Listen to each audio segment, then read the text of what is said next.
আলাইকুম।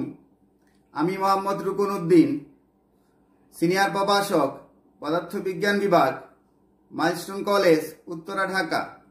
আজকে আমরা পদার্থবিজ্ঞান বিষয়ের দ্বিতীয় ও তৃতীয় অধ্যায় অর্থাৎ গতি ও বল অধ্যায়ের কিছু গুরুত্বপূর্ণ জ্ঞান এবং অনুধাবনমূলক কোশ্চেন নিয়ে আলোচনা করব। খেয়াল করো, আজকে আমরা যে জ্ঞানমূলক এবং অনুধাবনমূলক কোশ্চেনগুলো নিয়ে আলোচনা করব সেগুলো আমার হাতের ডান পাশে লেখা আছে। ফার্স্টেই ধরো লেখা আছে জ্ঞানমূলক প্রশ্ন সাম্য বল। তাহলে সাম্য বলটা কি আমরা এখন ব্যাখ্যা করতেছি। সবাই লিখো, দুই বা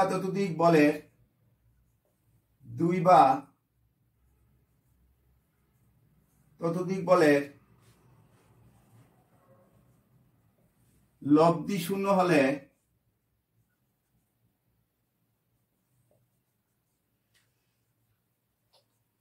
সেই বলকে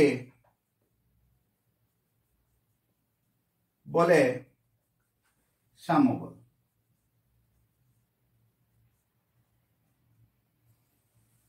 তাহলে আমরা একটু ম্যাথমেটিক্যালি দেখি সাম্য বলটা কি। ধরো এবি বরাবর F1 একটা বল এবি বরাবর ক্রিয়া করতেছে, আর F2 বল BA বরাবর ক্রিয়া করতেছে। যেখানে F1 বলের মান ইকুয়ালস টু F2 বলের মান।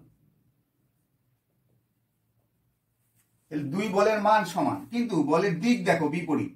F1 বলটা ক্রিয়া করতেছে এবি বরাবর, আর F2 বলটা ক্রিয়া করতেছে BA বরাবর। আর দুই বা ততোধিক বলের লব্ধি, দ্যাট মিন্স তাদের যোগফল। তাহলে আমি যদি যোগফলটা লিখি F1 প্লাস F2, লব্ধি শূন্য বলছি আমি, F1 প্লাস F2 লব্ধি হয়ে গেল। লব্ধি ইকুয়াল টু কত? F1 plus F2। তাহলে দুইটা বলের মান সমান বলছি আমি, কিন্তু দিকটা তো বিপরীত। দেখো F1 বলের দিকটা এবি বরাবর, আর F2 বলের দিকটা হলো BA বরাবর, আর দিক বিপরীত দিকে হয় এই চিহ্নটা হয়ে গেল মাইনাস। তাহলে কি হয়ে গেল? F1 minus F2। যেহেতু দুই বলের মান সমান, তাহলে ইকুয়াল টু কি? 0।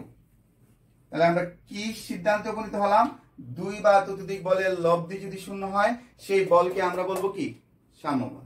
ওকে, এখন দেখো পর্যায়বৃত্ত গতি। আমি সংজ্ঞাটা লিখে দিচ্ছি, সবাই লিখো। কোন কণার গতি যদি এমন হয় যে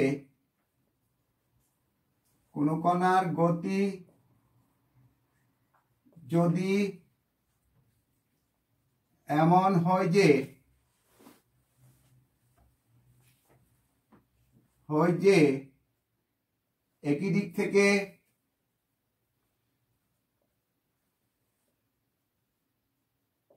কতগুলো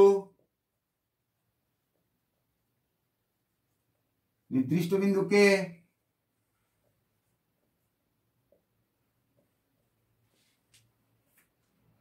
অতিক্রম করে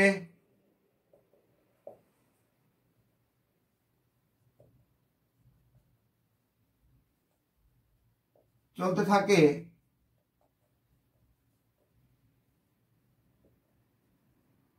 তাহলে বস্তু কণার এরূপ গতিকে বলে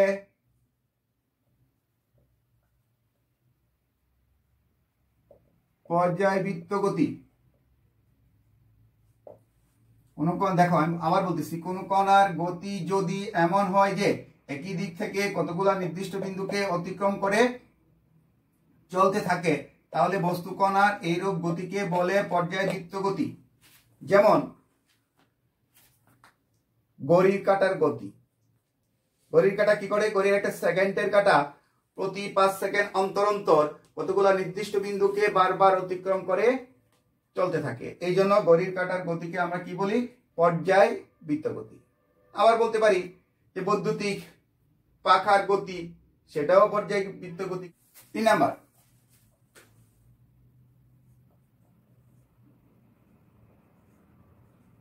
তাৎক্ষণিক বেগ। সবাই লিখো, সময়ের ব্যবধান শূন্যের খুব কাছাকাছি হলে,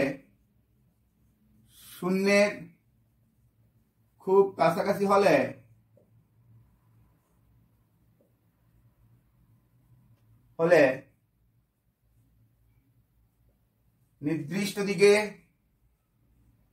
একক সময়ে বস্তু যে দূরত্ব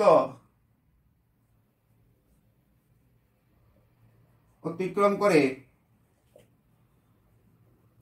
তাকে বলে তাৎক্ষণিক বেগ।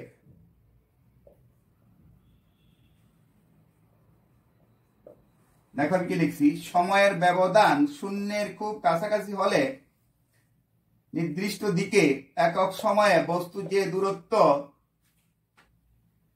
অতিক্রম করে তাকে বলে তাৎক্ষণিক বেগ। এটাকে আমরা যদি ম্যাথমেটিক্যালি লিখি, সবাই আমরা এইভাবে লিখবো, তাৎক্ষণিক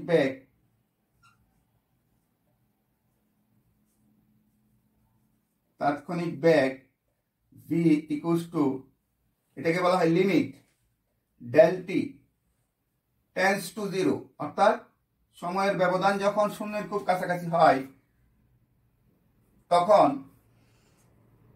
একক সময়ে নির্দিষ্ট দিকে একক সময় বস্তু যে দূরত্ব অতিক্রম করে ds by dt equals to তাৎক্ষণিক বেগ। এরপরে আসো ঘর্ষণ বল।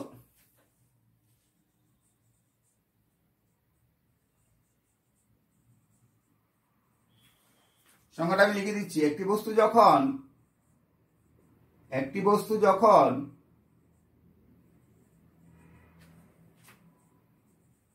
বস্তুর উপর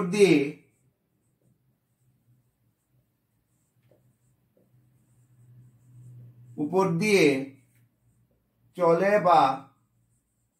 চলে বা চলতে চায় তখন বস্তুটির গতির বিপরীতে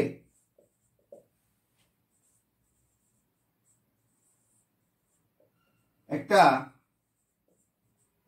বাধাদানকারী বলের সৃষ্টি হয়।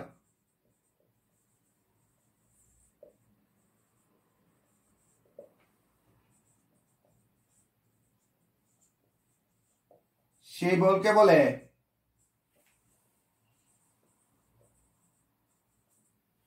ঘর্ষণ বল।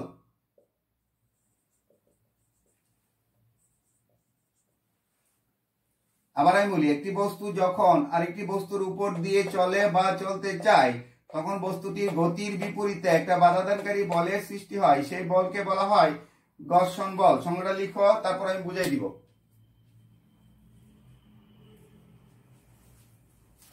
তোমরা খেয়াল করো,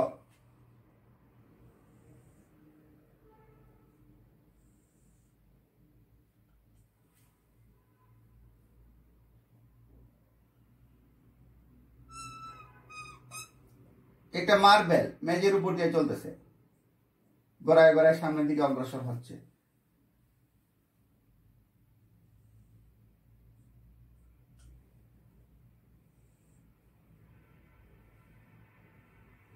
সবাই খেয়াল করো, তাহলে বস্তুটা কোন বলে, ক্যাপিটাল এফ বলে সামনের দিকে অগ্রসর হচ্ছে মার্বেলটা। মার্বেলটার গতির বিপরীতে দেখো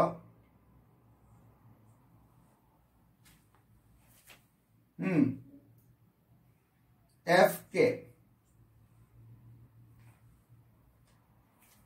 আরেকটা বল দেওয়া আছে, অর্থাৎ বস্তুটা চলতেছে এফ বলের দিকে, আর এফ বলের গতির বিপরীতে দেখো এফ কে বল একটা কাজ করতেছে। এই এফ কে বলটাকে আমরা বলি এখানে ঘর্ষণ বল। অর্থাৎ বস্তুটা যেদিকে চলতেছে তাকে তার গতির বিপরীতে আরেকটা বল কাজ করতেছে, সেটা হলো এফ কে, আর সেই জন্য একে আমরা বলি ঘর্ষণ বল, একটা বাধাদানকারী বল। ওকে, এরপর হলো বলের ঘাত।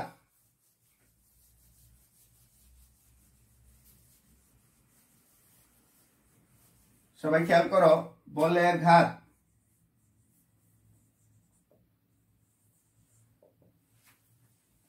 সবাই লিখো, অল্প সময়ে প্রচন্ড বল ক্রিয়া করলে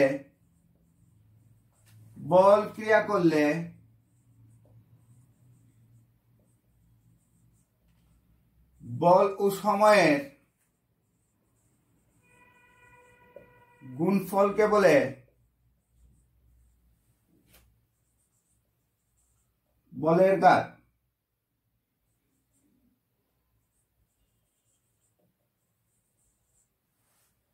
অল্প সময়ে প্রচন্ড বল ক্রিয়া করলে বল ও সময়ের গুণফলকে বলা হয় বলের ঘাত। যেমন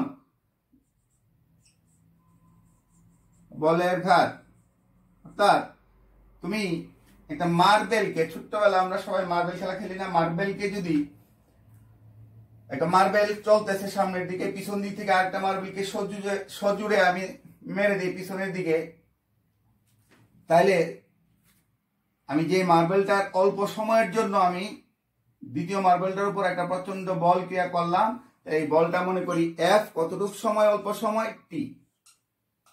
তাহলে বলের ঘাত equals to F into T. F equals two প্রযুক্ত বল, এফ কে বলা হয় কি প্রযুক্ত বল, আর টি কে বলা হয় অল্প সময়। টিটা কি অল্প সময়। তাহলে অল্প সময়ে প্রযুক্ত বল, প্রচন্ড বল, অল্প সময়ে এই প্রযুক্ত বলটা হলো কি প্রচন্ড, প্রচন্ড বল, প্রযুক্ত কি প্রযুক্ত প্রচন্ড বল।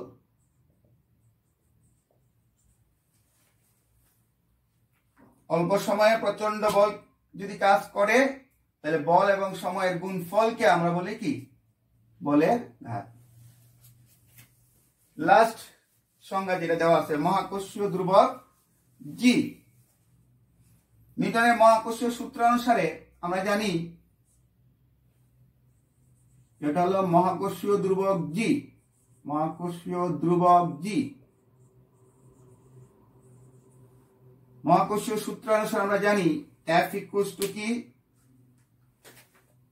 জি m1 m2 by D square. আমাদের চিত্রটা এরকম ছিল, দেখো এই m1 m2 বরের দুইটা বস্তু, মধ্যবর্তী দূরত্ব ডি। মহাকর্ষীয় সূত্র অনুসারে তাদের মধ্যে একটা আকর্ষণ বল কাজ করে, এই আকর্ষণ বল F equals to G m1 m2 by D square. D হলো m1 m2 এর মধ্যবর্তী দূরত্ব, ওকে। আর জি হলো মহাকর্ষীয়, জি কেই বলা হয় মহাকর্ষীয় ধ্রুবক জি। তাহলে যদি এখানে যদি আমি কি বলি, যদি দেখো m1 equals to m2 equals to 1 kg আর d ইকুয়ালস টু যদি 1 মিটার হয়, তবে m1 এর মান 1, m2 এর মান 1, d এর মান 1, তাহলে f ইকুয়ালস টু কত g। তাহলে দেখো সংজ্ঞাটা আমি লিখি, এখান থেকে আমি সংজ্ঞাটা লিখবো, তোমরা খেয়াল করো এই জায়গা থেকে, এই মহাকর্ষীয় বলের সূত্র থেকে সংজ্ঞাটা লিখবো। অর্থাৎ 1 কেজি ভরের দুইটা বস্তু কণা কতটুকু দূরত্বে অবস্থান করলে, যদি পরস্পর 1 মিটার ব্যবধানে অবস্থান করলে তারা পরস্পরকে যে বলে কি করে আকর্ষণ করে, সেই বলটাকে আমরা বলবো কি মহাকর্ষীয় ধ্রুবক কি। দ্যাট মিনস 1 কেজি ভরের দুটি বস্তু কণা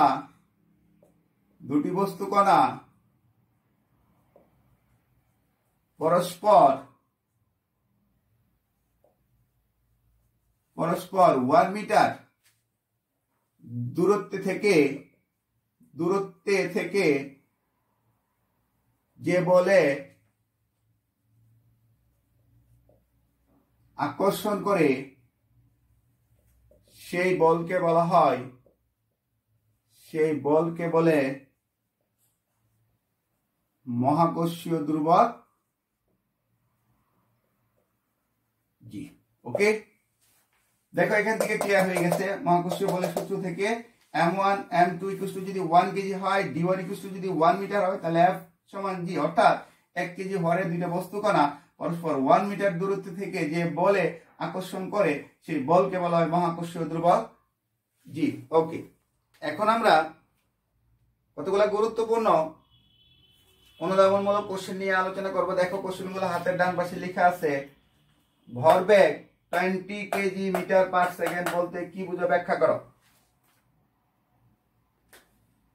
তাহলে কোন একটা বস্তুর ভর এবং বেগের গুণফলকে আমরা জানি কি?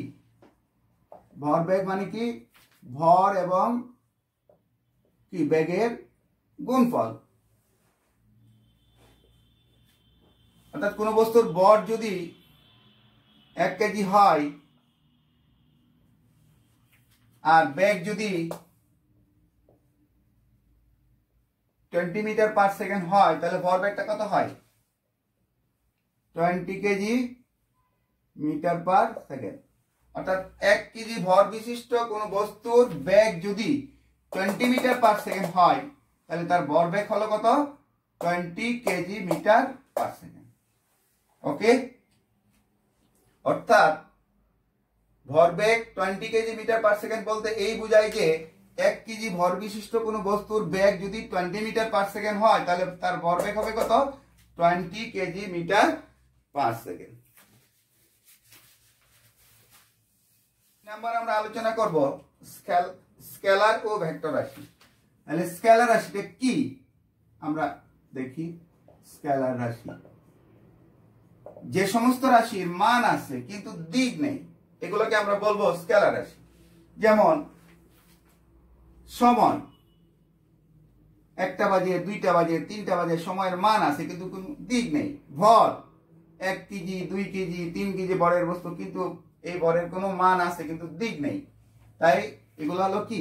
স্কেলার রাশি। সময়, ভর, তারপরে হলো দ্রুতি ইত্যাদি। দ্রুতি কি? যে কোনো দিকে একক সময়ে বস্তু যে দূরত্ব অতিক্রম করে, অর্থাৎ দ্রুতির কোনো দিক নেই, তাই দ্রুতি হলো একটা স্কেলার রাশি। ভেক্টর রাশি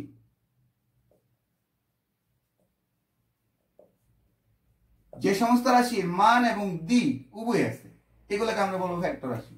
যেমন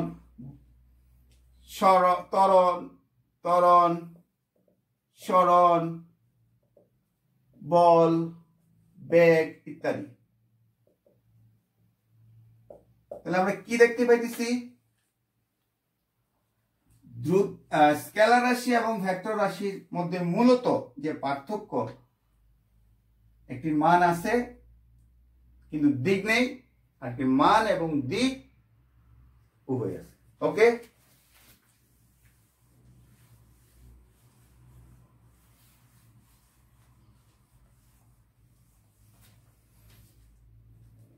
অতঃপর দেখো 4 নম্বর কি আছে। অভিকর্ষ ত্বরণ জি এর মান বিভিন্ন স্থানে বিভিন্ন হয় কেন?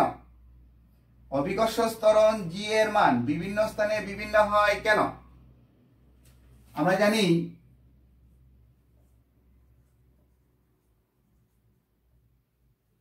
অভিকর্ষ ত্বরণ G equals to gm by R square. তাহলে এই জিটা কি? জি ইকুয়ালস টু কি? মহাকর্ষীয় ধ্রুবক। জিটা কি? মহাকর্ষীয় ধ্রুবক, তার মানে এটা একটা ধ্রুবক। এমটা কি? পৃথিবীর ভর, এটাও ধ্রুবক, পৃথিবীর ভর। আরটা কি? পৃথিবীর ব্যাসার্ধ।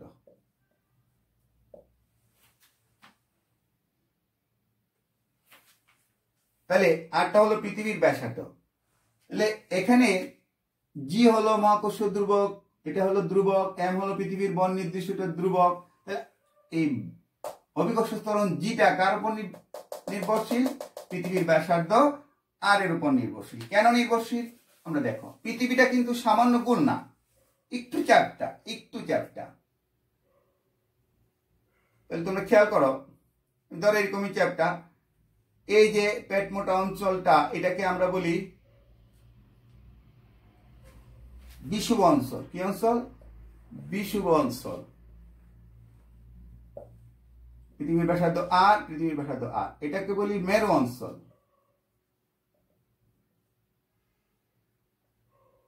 খেয়াল করো তোমরা, মেরু অঞ্চলে ব্যাসার্ধ আর এর মান কম, কম হলে কি জি এর মানটা কি হবে, একটু বেশি হবে, বেশি হবে না? আর বিষুব অঞ্চলে আর এর মানটা বেশি, বড় মান দিয়ে যখন ভাগ করবো আলটিমেটলি জি এর মানটা কমে যাবে। তাহলে বিষুব অঞ্চলে জি এর মান কম, আর মেরু অঞ্চলে জি এর মান বেশি বেশি, আর ভূকেন্দ্রে বস্তুর কোনো ওজন নেই, এই জন্য জি এর মান কত, 0। আর সেই জন্যই জি এর মান বিভিন্ন স্থানে বিভিন্ন হয়। লাস্ট কোশ্চেনটা সবাই খেয়াল করো, আমি দেখো এখানে লিখে ফেলছি যে ভূপৃষ্ঠ থেকে যতই উপরে ওঠা যায় অভিকর্ষ ত্বরণ জি এর মান ততই কমে যায়, ব্যাখ্যা করো। এটার জন্য আমরা কি করব, আমরা জানি কি ভূপৃষ্ঠে অভিকর্ষ ত্বরণ, ভূপৃষ্ঠে অভিকর্ষ ত্বরণ জি ইকুয়ালস টু কি, একটু আগে আমরা বলছি G M by R square. ভূপৃষ্ঠ থেকে, এরপরে আমরা লিখি ভূপৃষ্ঠ থেকে এই উচ্চতায়, ভূপৃষ্ঠ থেকে এই উচ্চতায় ত্বরণ আমরা বলি G prime, G prime equals to কি G M by R plus H whole square. তাহলে একটা চিত্রের মাধ্যমে যদি আমরা দেখি, এটা ধরো একটা পৃথিবী, সবাই খেয়াল করো,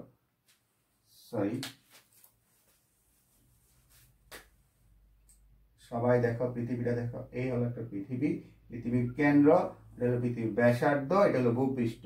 ভূপৃষ্ঠ থেকে আমরা কতটুকু উচ্চতায় গেলাম, এইচ উচ্চতায়, এই জায়গায় বস্তুটা আছে, সবাই খেয়াল করো। তাহলে এই বস্তু থেকে পৃথিবীর কেন্দ্রের দূরত্ব কত, আর প্লাস এইচ। তাহলে ভূপৃষ্ঠ থেকে এইচ উচ্চতায় ত্বরণ G prime equals to G M by R plus H whole square. তাহলে এই সমীকরণ থেকে আমরা কি দেখতে পাইতেছি, দেখো এইচ এর মানটা যত বেশি হবে নিচের সংখ্যাটা তত বেশি হবে, তাহলে ভাগফলটা কি হবে, কমে যাবে। এই সমীকরণ থেকে কি প্রতীয়মান হচ্ছে, ভূপৃষ্ঠ থেকে যতই উপরে যাব অর্থাৎ এইচ এর মান যতই বেশি হবে জি প্রাইম এর মান ততই কমে যাবে। দ্যাট মিন্স ভূপৃষ্ঠ থেকে আমি যতই উপরে যাব জি এর মান ততই কমতে থাকবে। ওকে, থ্যাংক ইউ সবাইকে, সবাই ভালো থাকি।